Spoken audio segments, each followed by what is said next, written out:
अस्सलाम वालेकुम।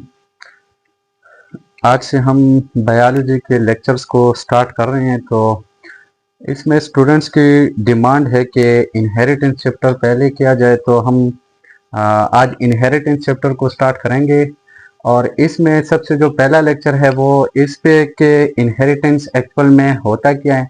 जेनेटिक्स को हम डिफाइन करेंगे, इनहेरिटेंस को डिफाइन करेंगे, और इसके अलावा जो दूसरा पार्ट है जेनेटिक्स का वो भी हम डिस्कस करेंगे इंशाल्लाह। और इसके साथ जो रिलेटेड टर्मिनोलॉजीज है जेनेटिक्स के वो हम क्लियर करेंगे, डिस्कस करेंगे, और मेंडल की थोड़ी सी हिस्ट्री को इस लेक्चर में डिस्कस करेंगे। तो स्टार्ट करते हैं, starting with the name of Allah. सबसे पहले हम जेनेटिक्स की डिफिनीशन को एक्सप्लेन करते हैं कि जेनेटिक्स का डिफिनीशन क्या है। तो देखिए चैप्टर नंबर 22 जो है बायोलॉजी में और सेकंड ईयर के कोर्स में, दैट इज इनहेरिटेंस। इनहेरिटेंस को डिफाइन करने से पहले मैं जेनेटिक्स को डिफाइन करूंगा कि जेनेटिक्स क्या है। सो देखिए जेनेटिक्स को मैं ऐसा डिफाइन कर रहा हूं कि ये एक ऐसा फील्ड है, साइंस या बायोलॉजी का एक ऐसा ब्रांच है कि इसमें हम दो चीजें स्टडी करते हैं। एक इसमें हम स्टडी करते हैं इनहेरिटेंस को या हेरिडिटी को स्टडी करते हैं, और इसके अलावा जो दूसरा हम इसमें स्टडी करते हैं दैट इज अ वेरिएशन। तो मैं यहाँ पर इसका डिफिनीशन लिख रहा हूं कि genetics is actually the study of heredity and variations. कि जब हम हेरिडिटी को स्टडी करेंगे, वेरिएशंस को स्टडी करेंगे, इसको क्या कहेंगे, इसको जेनेटिक्स कहेंगे। अब ये जो हेरिडिटी है इसका मतलब क्या है, और इसके अलावा जो वेरिएशन है इसका मतलब क्या है। तो देखें पहले मैं हेरिडिटी को डिफाइन कर रहा हूं कि हेरिडिटी एक्चुअल में होती क्या है। तो देखें हेरिडिटी जो है ये एक ऐसा प्रोसेस है कि जिसके थ्रू कैरेक्टर्स जो है वो पेरेंट से ऑफस्प्रिंग में ट्रांसफर होते हैं। तो देखिए मैं यहाँ पर डिफिनीशन लिख रहा हूं कि this is the transmission of character, the transmission of characters. कि जब कैरेक्टर्स ट्रांसमिट होते हैं, transmission of characters from parents to offsprings. कि जब कैरेक्टर्स पेरेंट्स से ऑफस्प्रिंग में ट्रांसमिट होते हैं, इसी प्रोसेस को क्या कहते हैं, this process is called heredity. या आप लोग इसको ऐसा भी डिफाइन कर सकते हैं कि द रिजेम्बलेंस ऑफ पेरेंट्स। कि जो पेरेंट्स और ऑफस्प्रिंग के दरमियान जो कैरेक्टर सिमिलर होते हैं, जो इनके दरमियान जो रिजेम्बलेंस होते हैं, इसको हम क्या कहते हैं, दैट इज कॉल्ड हेरिडिटी। तो देखिए मैं यहां पर लिख रहा हूं कि resemblance between parents and offspring. के जो पेरेंट्स और ऑफस्प्रिंग्स के दरमियान ये रिजेम्बलेंस प्रेजेंट होता है, सिमिलरिटीज प्रेजेंट होते हैं, इसको हम क्या कहते हैं, दैट इज कॉल्ड हेरिडिटी। और ये बात भी ध्यान में रखें कि जो हेरिडिटी है this is the same as inheritance. मतलब कि जो हेरिडिटी है इसको आप लोग इनहेरिटेंस भी कह सकते हैं। So heredity and inheritance are the same terminologies, the transmission of characters from parents to offspring. अब हेरिडिटी या इनहेरिटेंस के अलावा हम जेनेटिक्स में दूसरा क्या स्टडी करते हैं, दैट इज अ वेरिएशंस। तो देखिए वेरिएशंस को डिफाइन करते हैं कि वेरिएशंस एक्चुअल में होते क्या है। तो वेरिएशंस जो पेरेंट्स और ऑफस्प्रिंग होते हैं इनके दरमियान जो डिफरेंसेस होते हैं, और इसके अलावा जो ऑफस्प्रिंग्स होते हैं, मतलब कि जो सिबलिंग्स होते हैं, उनके दरमियान जो डिफरेंसेस होते हैं उनको क्या कहते हैं, दैट इज कॉल्ड वेरिएशंस। तो मैं यहां पर डिफिनीशन लिख रहा हूं कि variations are actually the differences between parents and offsprings. कि जो पेरेंट्स और ऑफस्प्रिंग्स के दरमियान डिफरेंसेस होते हैं इसको हम क्या कहते हैं, दैट इज कॉल्ड वेरिएशंस। या मैं इसके साथ दूसरा टर्म यहां पर लिख रहा हूं कि and also among the offspring. Among the offspring का मतलब क्या है कि जो सिबलिंग्स होते हैं, बहन भाई होते हैं, उनके दरमियान जो डिफरेंसेस होते हैं उनको भी हम क्या कहते हैं, that is also called variations. तो देखें जेनेटिक्स का जो पूरा डिफिनीशन है वो क्या होगा। वो ये हो जाएगा कि जब हम ये स्टडी करते हैं कि जो ट्रांसमिशन ऑफ कैरेक्टर्स होते हैं, मतलब कि कैरेक्टर्स जो पेरेंट से अपस्प्रिंग में पास होते हैं, इनमें कौन कौन से प्रोसेसेस इन्वॉल्व होते हैं, ये हम स्टडी करेंगे। और इसके अलावा हम ये भी देखेंगे जेनेटिक्स में कि जो डिफरेंसेस है पेरेंट्स और अपस्प्रिंग्स के दरमियान, या जो डिफरेंसेस है अमंग द अपस्प्रिंग सिबलिंग्स के दरमियान जो डिफरेंसेस है, ये कैसे होते हैं, ठीक है। वो कौन सी मैकेनिज्म्स होते हैं कि इसके थ्रू ये जो पेरेंट्स और अपस्प्रिंग है इनके दरमियान डिफरेंसेस आ जाते हैं, या वो कौन सी मैकेनिज्म्स होते हैं जो अपस्प्रिंग्स होते हैं उनके दरमियान, या जो सिबलिंग्स होते हैं उनके दरमियान जो डिफरेंसेस आते हैं वो कैसे आते हैं। तो इन सबको जब हम स्टडी करते हैं इसको क्या कहते हैं, दैट इज कॉल्ड जेनेटिक्स। अब देखें, जो इनहेरिटेंस जिस टाइम से स्टार्ट हुआ उसी टाइम पे किसी को ये पता नहीं था कि इनहेरिटेंस एक्चुअल में किस वजह से होती, वो कौन सी चीजें हैं जो कैरेक्टर को पेरेंट से अपस्प्रिंग में ट्रांसमिट करते हैं। फिर इसके बाद मेंडल ने इसके लिए जो वर्ड यूज किए थे वो फैक्टर्स या एलिमेंट्स थे। बाद में विलियम जॉनसन ने इसके लिए जीन का वर्ड यूज किया था। तो वो कहते हैं कि जीन की वजह से जो कैरेक्टर्स है वो पेरेंट से अपस्प्रिंग में ट्रांसफर होते। तो इसी वजह से हम जेनेटिक्स की डिफिनीशन को इस तरह भी एक्सप्लेन कर सकते हैं कि the study of gene is called genetics. कि जब हम जीन को स्टडी करते हैं, जीन की स्टडी को भी हम क्या कहते हैं, that is also called genetics. अब देखिए, ये जो जेनेटिक्स है इस साइंस का जो शुरुआत है वो कहां से हुई है। तो हम यहां से मेंडल की टाइम के बाद जो एक्सप्लेनेशन है वो करेंगे। लेकिन ये बात ध्यान में रखें कि मेंडल से पहले बहुत सारे साइंटिस्ट थे, उन्होंने जेनेटिक्स को या इनहेरिटेंस को या इस प्रोसेस को एक्सप्लेन करने की बहुत कोशिश की थी, लेकिन उनको इतने सक्सेसफुल रिजल्ट्स नहीं मिले थे जिस तरह मेंडल को मिले हैं। तो इसी वजह से हम जब भी जेनेटिक्स की स्टार्ट लेते हैं तो हम मेंडल की टाइम से ही इसके स्टार्ट लेते हैं। तो इसके बाद हम थोड़ा सा जेनेटिक्स की हिस्ट्री को डिस्कस करेंगे, या मेंडल का जो वर्क है कि कैसे मेंडल ने इस इनहेरिटेंस को एक्सप्लेन किया है। तो देखें, हिस्ट्री ऑफ मेंडल या हिस्ट्री ऑफ जेनेटिक्स, ये थोड़ा सा एक्सप्लेन करेंगे कि हिस्ट्री क्या है इसकी। तो देखें, सबसे पहले ये बात ध्यान में रखें, मैंने ऑलरेडी आप लोगों को बताया कि हम स्टार्ट कहां से लेंगे, हम मेंडल के टाइम से ही स्टार्ट लेंगे। तो मेंडल ने जो एक्सप्लेनेशन की थी वो और मेंडल की लाइफ हिस्ट्री के बारे में थोड़ा सा डिस्कस करते। तो देखें, जो मेंडल है, मेंडल वो कहां पैदा हुआ था और कब पैदा हुआ था।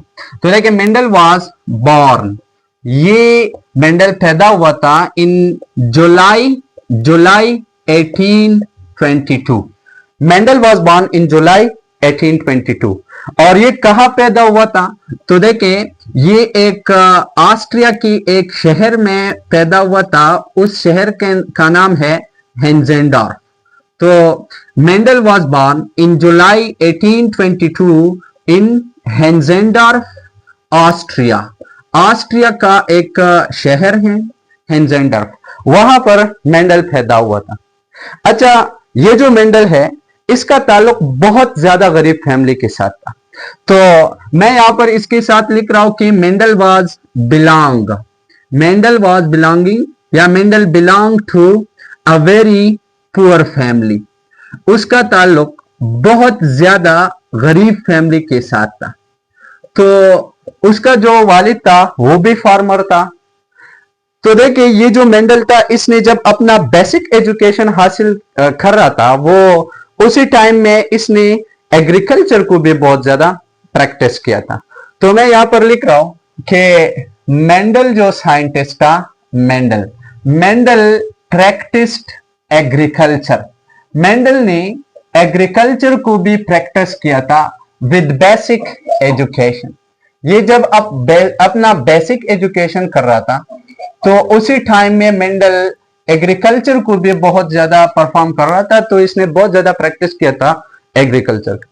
फिर जब इसने बेसिक एजुकेशन हासिल किया तो ऑलरेडी हमने कहा कि ये एक बहुत गरीब फैमिली के साथ ताल्लुक रखता था, तो खुद को सपोर्ट करने के लिए और अपनी स्टडीज को जारी रखने के लिए मेंडल चला गया इनटू अगस्टेनियन मोनास्ट्री। तो देखें, मैं यहां पर लिख रहा हूं कि मेंडल जो है इसने 1841 में ये चला गया इंटर्ड टू अगस्टेनियन मोनास्ट्री। एक मोनास्ट्री है, इसका नाम है अगस्टिनियन मोनास्ट्री। 1841 में ये वहां चला गया, किस लिए? कि ये खुद को सपोर्ट भी करे और इसके अलावा अपनी स्टडीज जारी रखे।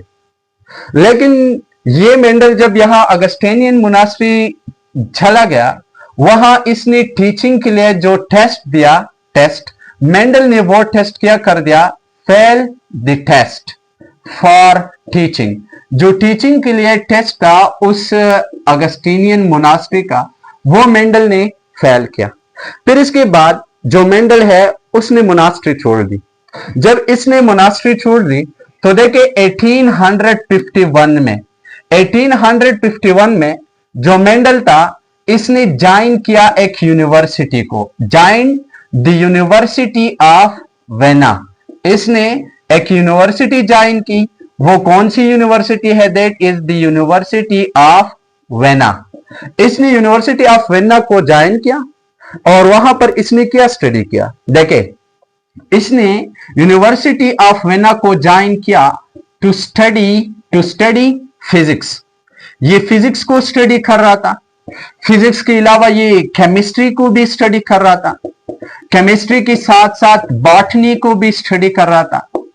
अब देखिए, इसने ये डिफरेंट जो सब्जेक्ट्स थे वो स्टडी किए थे यूनिवर्सिटी ऑफ वेना में। अब ये जो मेंडल था, जब ये यूनिवर्सिटी ऑफ वेना में चला गया तो वहां दो प्रोफेसर्स थे। उन्होंने मेंडल को बहुत ज्यादा इन्फ्लुएंस किया है। तो देखें, in the university of vena the Mendel was strongly influenced. Mendel जो था ही वाज स्ट्रांगली इन्फ्लुएंस्ड, बहुत ज्यादा इन्फ्लुएंस किया था दो प्रोफेसर्स ने। अब जो दो प्रोफेसर्स ने मेंडल को बहुत ज्यादा इन्फ्लुएंस किया था, वो दो प्रोफेसर्स कौन कौन थे? तो देखें, जो एक प्रोफेसर था उसका नाम था क्रिश्चियन डॉपलर और जो दूसरा प्रोफेसर था उसका नाम था फ्रेंज अनगर। तो मैं यहां पर इन दोनों के नाम लिख रहा हूं। एक क्या था? क्रिश्चियन डॉपलर, और जो दूसरा प्रोफेसर था हिज नेम वाज फ्रेंज अनगर। अब ये जो अनगर प्रोफेसर था ये बॉटनिस्ट था, ये प्लांट ब्रीडिंग को स्टडी कर रहा था, और इसके अलावा ये जो डॉपलर है ये फिजिक्स का प्रोफेसर था।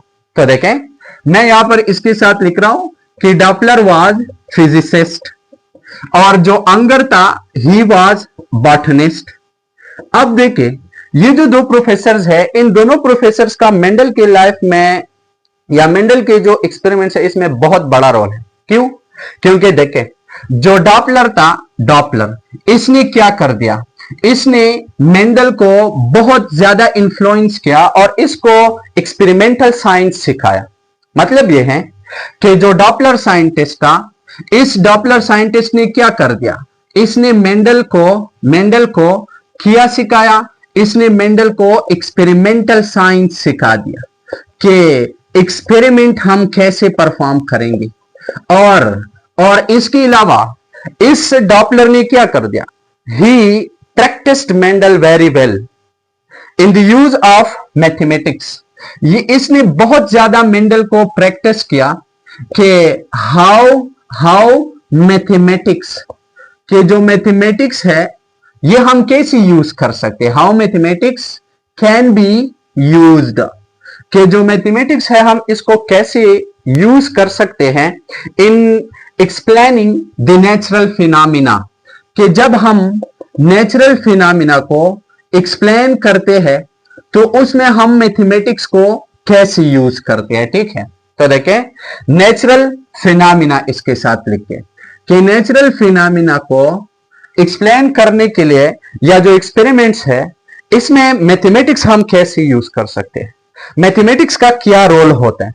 तो ये जो एक्सपेरिमेंटल साइंस था ये इसने सिखा दिया डॉपलर ने। और दूसरा इसने क्या सिखाया कि मैथमेटिक्स हम कैसे यूज करते हैं इन एक्सपेरिमेंटल साइंसेस या to explain the natural phenomena. दूसरा जो प्रोफेसर था उसका नाम था फ्रेंज अंगर। जो फ्रेंज अंगर था वो बॉटनिस्ट था। तो देखिए इसने क्या कर दिया, ही एरोज मेंडल इंटरेस्ट। इसने मेंडल को बहुत ज्यादा इंटरेस्ट किया किस चीज में, he arouse the Mendel interest in the cause of variations in plants।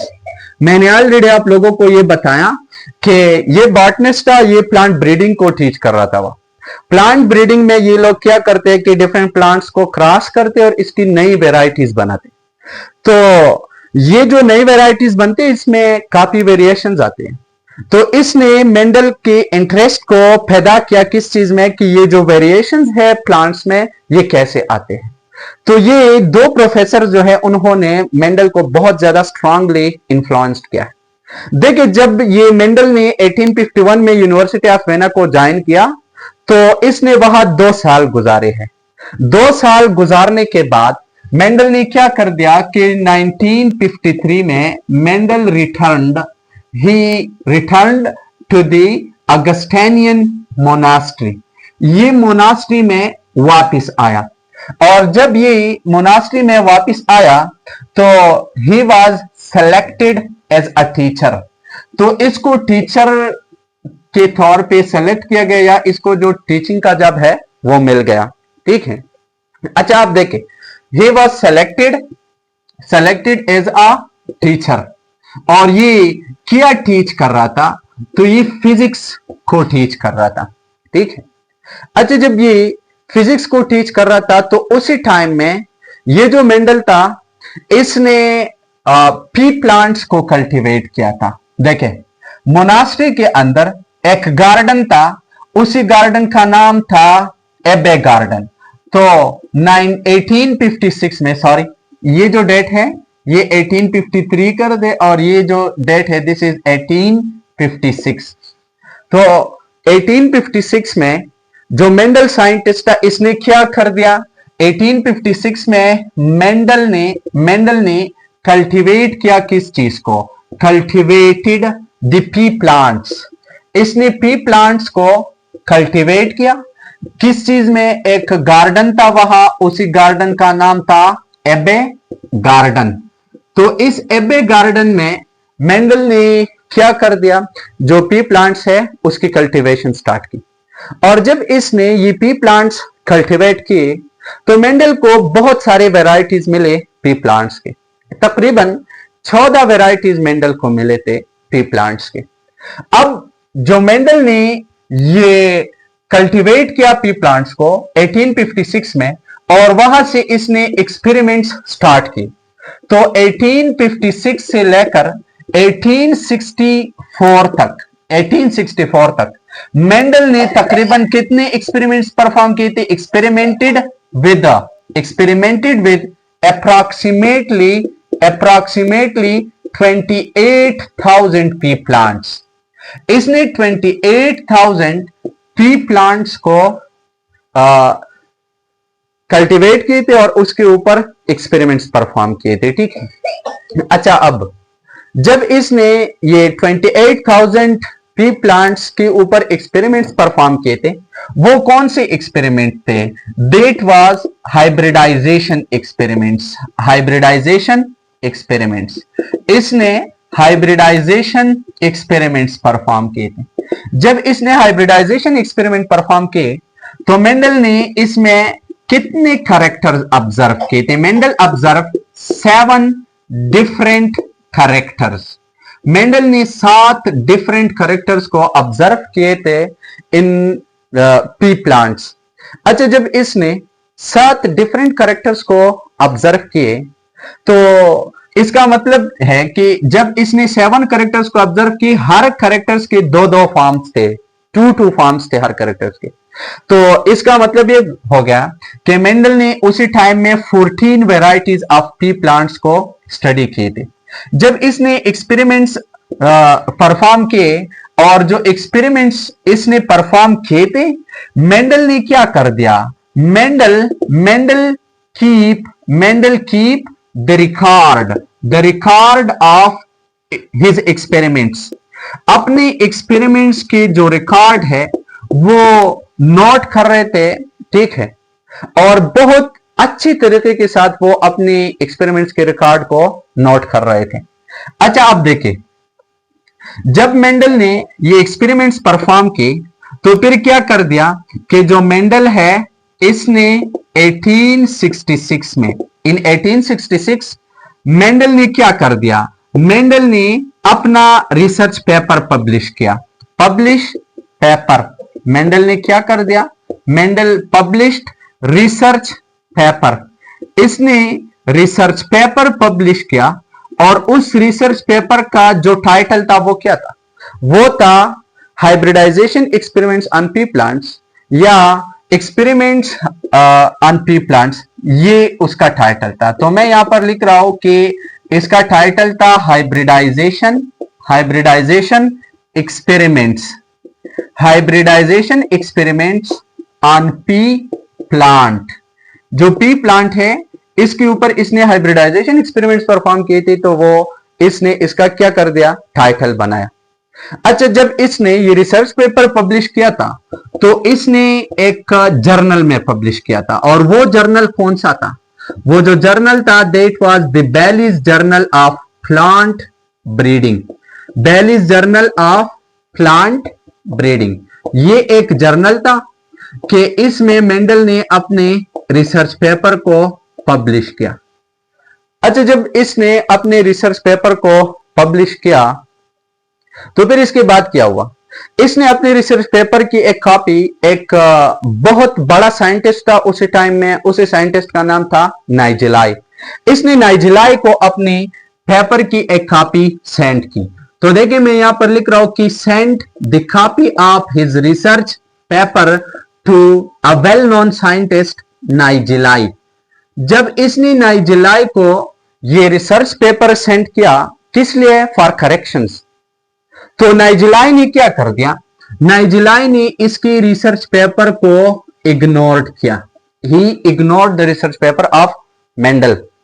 जब इसने रिसर्च पेपर को इग्नोर किया, एक दफा इसने स्टडी किया कि इसमें है क्या। मेंडल बार बार इसको रिसर्च पेपर की कॉपियां भेजता रहा, तो नाइजेलाई ने एक दफा इस मेंडल का जो रिसर्च पेपर है वो स्टडी किया। जब इसने स्टडी किया तो इसने क्या कहा, इसने मेंडल को ये कहा कि वी कैन नॉट एक्सप्लेन, हम ये जो बहुत बड़ा प्रोसेस है, इनहेरिटेंस है, करेक्टर ट्रांसमिशन है from parents to offspring, we can not explain it on the basis of only one plants, कि हम इसको एक्सप्लेन नहीं कर सकते based on only single plants, कि बिल्कुल ये सिंगल प्लांट के ऊपर हम एक्सप्लेन नहीं कर सकते। तो मेंडल ने फिर क्या कर दिया, मेंडल ने अपने एक्सपेरिमेंट को दोबारा रिपीट किया, लेकिन इस दफा इसने पी प्लांट के ऊपर एक्सपेरिमेंट को रिपीट नहीं किया। इसने जो एक्सपेरिमेंट रिपीट किया तो इसने एक कॉमन वीड लिया, और उस कॉमन वीड का नाम है हिरेशियम स्पीशी, या जो कॉमन नेम है इसके लिए जो यूज होता है दैट इज हॉकवीड। तो देखें, मैं यहां ये हटा रहा हूं, यहां से दोबारा स्टार्ट कर रहा हूं कि मेंडल ने जो दूसरा प्लांट सेलेक्ट किया था या दूसरा प्लांट के ऊपर एक्सपेरिमेंट्स परफॉर्म किया था वो कौन सा प्लांट था। तो मेंडल ने जो दूसरा प्लांट लिया दैट वाज द हॉकवीड। देखिए, मैं क्या लिख रहा हूं कि मेंडल ने एक्सपेरिमेंट दोबारा परफॉर्म किए। Mendel perform experiment on common weed, और वो जो कॉमन वीड था उसका नाम था हॉक्स वीड, या आप लोग हिरेशियम स्पीशी को भी लिख सकते हैं। तो जब इसने हिरेशियम स्पीशीज के ऊपर ये एक्सपेरिमेंट दोबारा परफॉर्म किया, मेंडल को वही रिजल्ट्स नहीं मिले जो इसको पी प्लांट्स एक्सपेरिमेंट से मिले थे। तो मैं यहां पर लिख रहा हूं कि Mendel did not get the same results. इसको सेम रिजल्ट्स नहीं मिले थे। क्यों इसको सेम रिजल्ट्स नहीं मिले थे? क्योंकि ये जो हाकवीड था, हाकवीड, ये प्लांट जो था, दिस प्लांट वाज पार्थिनोकार्पिक, ये एक ऐसा प्लांट था कि ये सेक्सुअल रिप्रोडक्शन को परफॉर्म नहीं कर रहा था, do not perform sexual reproduction. और जब सेक्सुअल रिप्रोडक्शन परफॉर्म नहीं कर रहा था तो सेक्सुअल रिप्रोडक्शन के बगैर वेरिएशंस नामुमकिन है। तो इसी वजह से जो एक्सपेरिमेंट्स इसने परफॉर्म की, इसको सेम रिजल्ट्स नहीं मिले। और इसके बाद क्या हुआ कि जो मेंडल है, मेंडल फिर डाई हो गया, मेंडल डाई इन 1884, 1884 में फिर मेंडल डाई हो गया बिकॉज ऑफ किडनी डिसऑर्डर्स। इसको इसी वजह से फिर क्या हो गई, किडनी डिसऑर्डर्स लग गई, और किडनी डिसऑर्डर्स की वजह से जो मेंडल है उसकी डेथ हो गई। जब इसकी डेथ हो गई तो ये इसका जो काम था ये किसी को भी पता नहीं था कि मेंडल ने बहुत सारे एक्सपेरिमेंट्स की है और इनहेरिटेंस की जो बेसिस है वो उसने एक्सप्लेन की है। तो मैं यहां पर लिख रहा हूं कि जो मेंडल का काम था, मेंडल वर्क रिमेन इग्नोर्ड, ये इग्नोर्ड रहा फॉर अप्रोक्सीमेटली 34 ईयर्स, 34 ईयर्स के लिए जो मेंडल का वर्क था वो इग्नोर्ड रहा। फिर जो मेंडल का वर्क था, ये दुनिया को कैसे पता चला कि मेंडल ने ये एक्सपेरिमेंट्स परफॉर्म की है? तो 3 साइंटिस्ट थे 1900 में, 3 साइंटिस्ट थे। कौन कौन से साइंटिस्ट थे? एक साइंटिस्ट था, उसका नाम था वॉन टेशरमेक। ये वॉन टेशरमेक ऑस्ट्रिया में था, वॉन टेशरमेक ये ऑस्ट्रिया में था। दूसरा एक साइंटिस्ट था, उसका नाम था कार्ल कूरन्स, ये जर्मनी का था। और तीसरा एक साइंटिस्ट है, उसका नाम है होगो डिबेरीज। जो होगो डिबेरीज साइंटिस्ट था वो कहां से था? तो होगो डिबेरीज बिलोंग टू दी हॉलैंड। तो देखिए मैं यहां पर इसके साथ लिख रहा हूं कि वॉन टेशरमार्क ऑफ दी ऑस्ट्रिया, ये ऑस्ट्रिया के का था। इसके अलावा जो कोरन है, ही बिलोंग टू जर्मनी, ये जर्मनी का था। जर्मनी के अलावा ये जो तीसरा साइंटिस्ट है होगो डिबेरीज, ये हॉलैंड में था। इन तीनों साइंटिस्ट ने 1900 में एक्सपेरिमेंट्स परफॉर्म किए थे। इन्होंने एक्सपेरिमेंट्स परफॉर्म किए थे कौन सी चीज के ऊपर? Perform experiments on pea plants. जब उन्होंने पी प्लांट्स के ऊपर एक्सपेरिमेंट्स परफॉर्म किए तो they get the same results.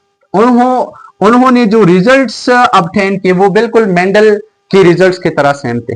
अच्छा, जब ये लोग एक्सपेरिमेंट्स परफॉर्म कर रहे थे पी प्लांट्स के ऊपर तो उन्होंने लिटरेचर रिव्यू स्टिप में या जो प्रीवियस रिसर्चेज है वो देख रहे थे, तो उसको एक ये जो Bellis journal of plant breeding है इसका हवाला मिल गया एक रिसर्च पेपर में। तो मैं यहां पर लिख रहा हूं कि they find the reference of Bellis journal. उनको बेलिस जर्नल का जो रेफरेंस है वो मिल गया एक रिसर्च पेपर में, और वो रिसर्च पेपर कौन सा था? Focke's paper. वो एक पेपर स्टडी कर रहे थे, उस पेपर का नाम था फोक्स पेपर। इसमें उसको इस Bellis journal of plant breeding के बारे में या इसका जो रेफरेंस है वो मिल गया। फिर इसके बाद क्या हो गया? दे स्टडीड द मेंडल पेपर। इसके बाद क्या हो गया कि दे स्टडीड द मेंडल पेपर। उन्होंने मेंडल पेपर को स्टडी किया, और जब उन्होंने देखा कि मेंडल ने अपने पेपर में सारे एक्सपेरिमेंट्स एक्सप्लेन की है, उन्होंने जो रिजल्ट्स ऑब्टेन की तो वो बिल्कुल मेंडल की एक्सपेरिमेंट्स जैसे थे। तो वो साइंटिस्ट कह रहे थे कि ये जो वर्क है ये तो ऑलरेडी मेंडल परफॉर्म कर चुका है। तो इसी वजह से जो लास्ट फिर इसके बाद प्रपोज की है वो मेंडल के नाम से ही याद किए जाते हैं। ठीक है कि ये किसने प्रपोज की है? ये मेंडल ने प्रपोज की है।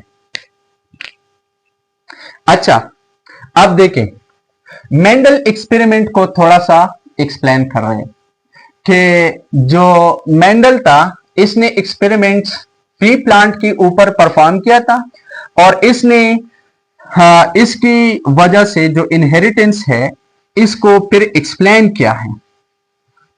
तो इससे पहले बहुत सारे साइंटिस्ट ने एक्सपेरिमेंट्स परफॉर्म भी किए थे इनहेरिटेंस को एक्सप्लेन करने के लिए, लेकिन वो लोग जो है वो सक्सीडेड नहीं हुए थे। मेंडल ने कैसे इतने सक्सेसफुल एक्सपेरिमेंट्स परफॉर्म किए? तो देखिए, मेंडल ने जो एक्सपेरिमेंट्स परफॉर्म किए थे वो कौन सी चीज के ऊपर परफॉर्म किए थे? वो पी प्लांट के ऊपर परफॉर्म किए थे। और जब इसने पी प्लांट के ऊपर एक्सपेरिमेंट्स को परफॉर्म किए तो ये पी प्लांट्स के कुछ कैरेक्टर्स है, उसकी वजह से मेंडल को इतना सक्सेस मिला है। तो देखिए, मैं यहां पर क्या लिख रहा हूं कि Mendel perform experiments on pea plants. P plant का बोटेनिकल नेम है फाइसम सटाइवम। तो इसने फाइसम सटाइवम के ऊपर या पी प्लांट के ऊपर एक्सपेरिमेंट परफॉर्म की और इसकी जो सक्सेस है उसकी कुछ रीजंस हैं। क्या रीजंस है? कि ये जो पी प्लांट से इसमें बहुत सारे कैरेक्टर्स थे कि वो बहुत इंपॉर्टेंट थे मेंडल की सक्सेस के लिए। वो कौन कौन से कैरेक्टर्स हैं? तो देखिए, सबसे पहले जो मेंडल का या ये जो पी प्लांट है इसका कैरेक्टर है वो क्या है कि जो पी प्लांट है, पी प्लांट ये बहुत आसानी के साथ हम ग्रो कर सकते हैं, इजी टू ग्रो। इसके अलावा दूसरा जो करेक्टर है वो क्या था कि जो पी प्लांट है इसका जो लाइफ साइकिल है वो बहुत ज्यादा शॉर्ट लाइफ साइकिल था। अगर ये लाइफ साइकिल बहुत ज्यादा टाइम में कंप्लीट कर रहा था तो फिर इसकी वजह से मेंडल को एक्सपेरिमेंट्स के जो रिजल्ट्स है वो जल्दी नहीं मिलते। लेकिन इसका लाइफ साइकिल बहुत ज्यादा शॉर्ट था तो मेंडल को जल्दी एक्सपेरिमेंट्स के रिजल्ट्स मिल जाते और वो इस रिजल्ट्स को फिर नोट कर रहा था। इसके अलावा जो तीसरा कैरेक्टर इसमें था वो क्या था कि जो पी प्लांट है, पी प्लांट, इसी पी प्लांट्स के साथ जो फ्लावर थे वो सेल्फ पॉलिनेटिंग फ्लावर थे। सेल्फ पॉलिनेटिंग फ्लावर का मतलब क्या है? सेल्फ पॉलिनेटिंग फ्लावर का मतलब ये कि इनके साथ जो फ्लावर थे these flower were bisexual flowers. Bisexual का मतलब ये है कि उसी सेम फ्लावर में कार्पल भी था और उसी सेम फ्लावर में स्टेमन भी था। तो स्टेमन का जो एंटर है वहां से पोलन ग्रेन आते और कार्पल का जो स्टिग्मा रीजन है वहां पर फॉल होते। तो इसका मतलब है कि सेम फ्लावर के पोलन ग्रेन उसी सेम फ्लावर की स्टिग्मा पे फॉल होते थे, तो उसको हम क्या कहते हैं? That is called self pollination. लेकिन जो पी प्लांट्स के फ्लावर्स थे इसमें करेक्टर ये भी था कि इसमें क्रॉस पॉलिनेशन भी पॉसिबल था, but cross pollination was also possible.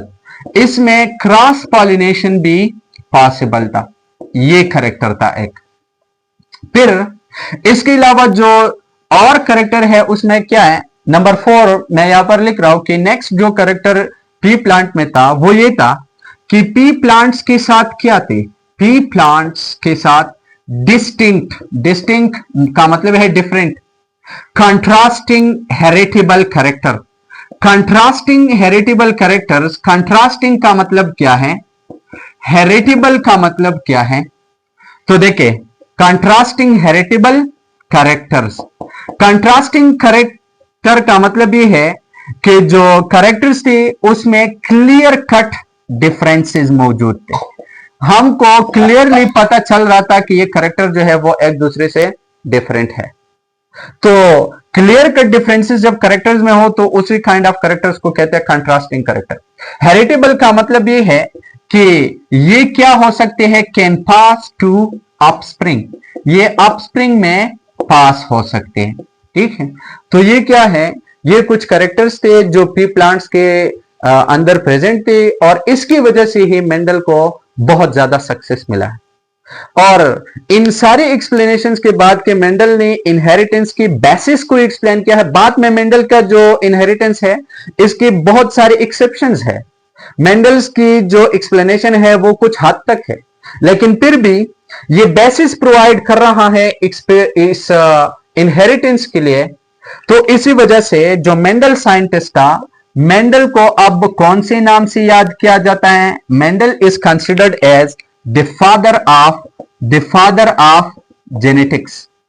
Father of genetics किसको कहते हैं? मेंडल को कहते हैं। ठीक है, तो ये क्या है, ये कुछ हिस्ट्री थी मेंडल की, और इसके अलावा प्री प्लांट्स के जो करेक्टर्स जिसकी वजह से मेंडल को ये सक्सेस मिला है।